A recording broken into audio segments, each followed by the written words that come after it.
Hello and welcome to the John Ark Show. Today's episode is called Large Scale Militarized Retail Theft. Before we begin, I want to encourage you to subscribe to our channel for free. You can also like, comment, and follow us. We're going to have a lot of great celebrity interviews coming up, so make sure to click on that notification bell so you can be notified every time we upload a new episode. Also, we ask that you post a link to today's show on all your social media to help spread the word and help other people as well. Now, let's get started.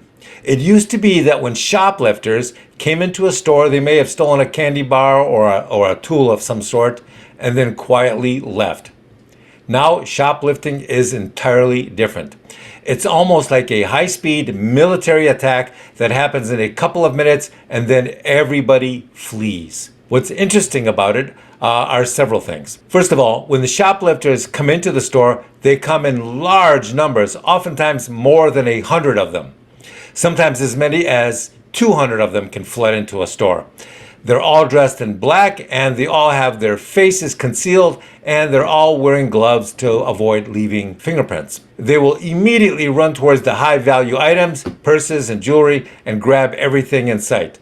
They'll bring tools with them, sledgehammers, cable cutters, anything they need to extract the merchandise from the showcases so they can then run away with it.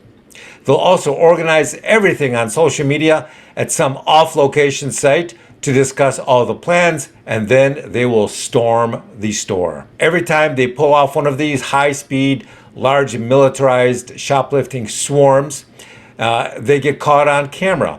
And you can see the staff and the customers are not responding, most of the time because that's the wise thing to do or because management has told them not to. It's not their fault. The store management orders them not to do anything. But here's the problem. When these mobs overrun a store and take all the inventory, that store is then put out of business for days or weeks until the inventory is replenished. And that's if management decides to replenish it. Management may just decide to shut the store down permanently, at which case the employees, if they're lucky enough to be transferred, they may have a job, but oftentimes in this environment, they're not transferred because there is not another location to send them to. The other problem is that the police and the prosecutors won't arrest or prosecute most of these people. What they should do is install locking doors to keep them all trapped inside the store. Call the police, then let the police identify them and force them or their parents to pay for all the damage they did.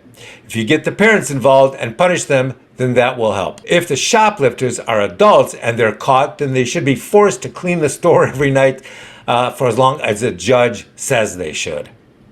They should have to clean all the toilets, scrub the toilets with their hands and their tongues.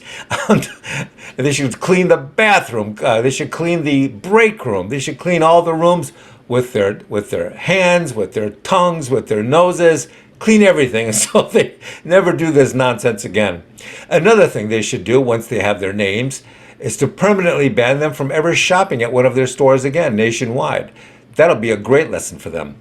Once their faces are scanned by the police and identified, they should be banned from every location. The other problem is that these large-scale militarized retail theft attacks are not all conducted by U.S. citizens. People suspect that some of them may be conducted by people from another country. The money they are making by doing these attacks could be funding larger criminal efforts conducted by larger criminal organizations. They could be funding human trafficking. They could be funding narco trafficking. We suspect that these attacks aren't always conducted by kids. A lot of what goes on is very organized and well executed. And it's also extremely well planned. So what should you do if you're ever in a store that is being attacked? Well, most lawyers will tell you to do nothing. If the store doesn't care enough about these attacks to stop them or prevent them, then why should you? Let them deal with it. Why should you risk your own life for them when they don't seem to care? Remember this. These are not poorly run, disorganized retail theft mobs. These are now highly militarized, organized, and planned attacks, shoplifting attacks in some of the largest retail chains in the country, chains that have billions of dollars in resources and are doing almost nothing to stop this effort.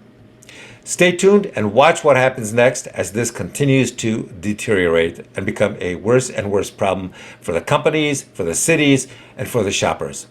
Good luck Thank you for watching. I want to encourage you to subscribe to our channel for free. You can also like, comment, and follow us. We're going to have a lot of great celebrity interviews coming up, so make sure to click on the notification bell so you can be notified every time we upload a new episode. Also, we ask that you post a link to today's show on all your social media to help spread the show and pass this helpful information on to other people. Thank you, and we shall talk to you soon. Bye-bye.